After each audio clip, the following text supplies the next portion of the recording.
Well, Jim, more TNA news. Let me go back to this article here from Fightful.com. The wrestling reporter Mike Johnson reports that Hunter Johnson, no relation, also known as Delirious, will head creative, and Tommy Dreamer will continue in his role on the team. They will report directly to Silva.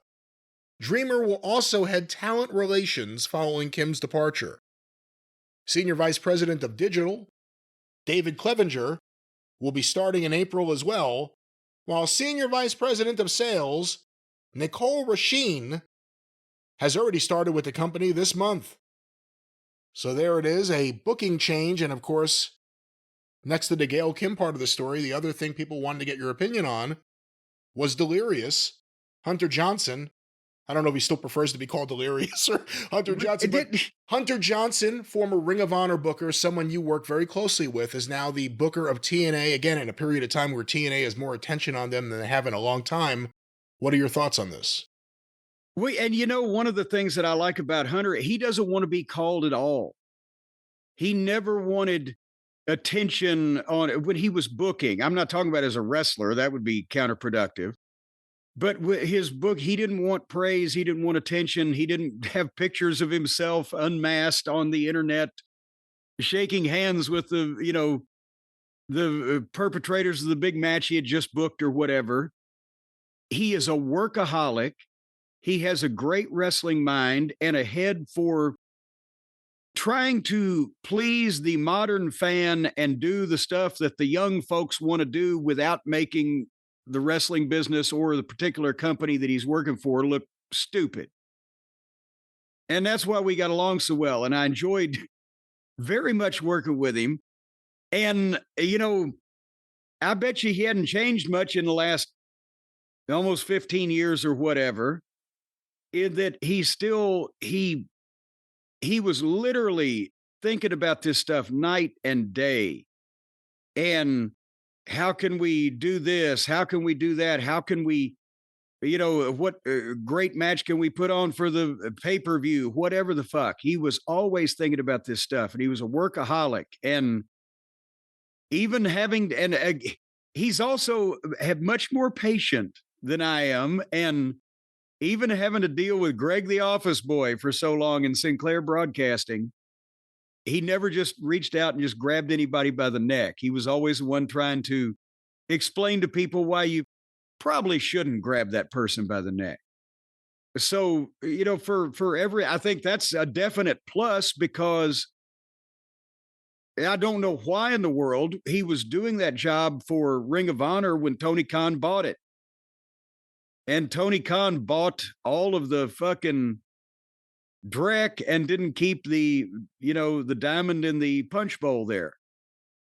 So I think that's a definite plus. I don't know what their problem was or what the issue was with Gail, but if they've lost Gail, with getting Delirious in charge of the creative, I think that's a positive. And Tommy Dreamer loves talking to the young guys. He loves talking to the boys.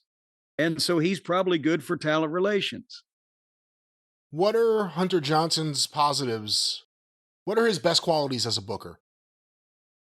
Well, as I said, he tries to figure out a way to appeal to the modern fan and to let the young people do their thing, but framing it in a way that it doesn't make the wrestling business look just completely phony or stupid.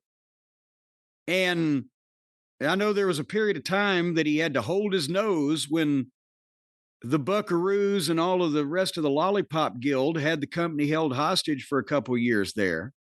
But otherwise, his track record has been, at least from the times that I worked with him and from anything I've seen, he was trying to have some level of credibility and make personalities and make talent and make stars instead of fucking having a car wreck every week. So that he's in the middle age-wise. He's not young and stupid, but he's not old and cranky. Do you think TKO is going to purchase TNA? No, because if they do, that that negates, yes, future talent, maybe a thing that they're looking at and blah, blah, blah. But if they were to purchase the thing, it negates the reason why they're probably doing this down deep to begin with, which is to avoid any kind of monopoly or antitrust talk. The ones that are not a threat to what they're wanting to do or who they're wanting to have, or not going to make any waves for them business wise, is the ones they're going to associate with. And the ones that are going to fuck shit up or do shit they don't want to do that they can't keep under their thumb, they're the ones that they're going to fuck with.